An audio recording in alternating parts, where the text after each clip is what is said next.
ఓం సాం శరవణ భవ. అనేక మందికి సంతానం లేకపోవడం, ఒకవేళ సంతానం కలిగినా మధ్యలోనే నష్టం కలగడం, అనారోగ్యవంతమైనటువంటి సంతానం కలగడం, ఇవన్నీ జరుగుతూ ఉంటాయి. జాతక దోషాల వల్ల కావచ్చు, గత జన్మలో చేసుకొచ్చినటువంటి పాపకర్మల వల్ల కావచ్చు, ఆ విధమైనటువంటి ఫలితాలు తల్లిదండ్రులు ఎదుర్కొంటూ ఉంటారు. మరి వాటికి మార్గం ఏంటి అంటే, రామాయణం భారతంలోని ఈ యొక్క కుమారోత్పత్తిలో సుబ్రహ్మణ్యేశ్వర స్వామి వారి యొక్క ఆరాధన చేత అటువంటి దోషాలు తొలగించుకునేటువంటి అవకాశం ఉందని చెప్పబడి ఉంది. సుబ్రహ్మణ్యేశ్వర స్వామి వారి యొక్క శరణాగతి గద్యము, దీన్ని ఎవరైతే శ్రద్ధగా వింటారో లేకపోతే పారాయణం చేస్తారో వారందరికీ కూడా స్వామి అనుగ్రహము చేత సంతాన వృద్ధి, వంశవృద్ధి అనేది కలుగుతుంది.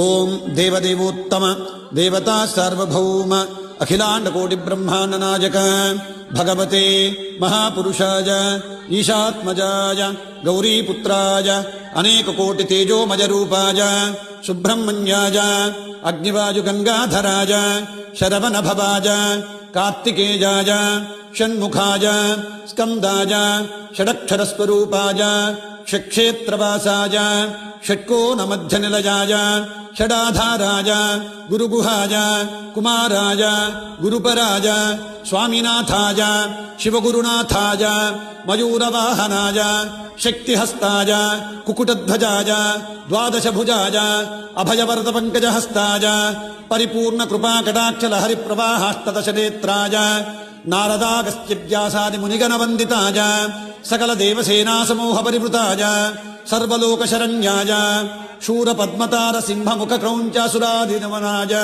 భక్త పరిపాలకాయ సురరాజవందితాయ దేవసేనా మనోహరాయ నంబిరాజవంజాయ సుందరవల్లీ వాంఛితార్థమనమోహనాయ యోగాయ యోగాధిపతయే శాంతాయ శాంతరూపిణే శివాయ శివనందనాయ షష్ఠిప్రియాయ సర్వజ్ఞానహృదయాయ శక్తిహస్తాయ కుకుటధ్వజాయ మయూరగమనాయ మణిగణభూషితాయ ఘుమఘుమమాలాభూషణాయ చందన విభూతి కుంకుమ తిలక రుద్రాక్ష భూషితాయ భక్తతాప నివారకాయ భక్తాభీష్టప్రదాయ భక్తానందకరాయ భక్తాహ్లాదకరాయ భక్తయోగక్షేమ వహనాయ భక్తమంగళప్రదాయ భక్తభక్తిప్రదాయ భక్తభక్తిమగ్నాయ భక్తచింతామణి వల్లీ దేవసేనా శివశక్తి గణేశ శాస్తా ఆంజనేయ మహావిష్ణు మహాలక్ష్మి నవవీర సోదర సమేత అతిశయ అపార కరుణామూర్తయే తవ కమల మృదుల చరణారవిందయో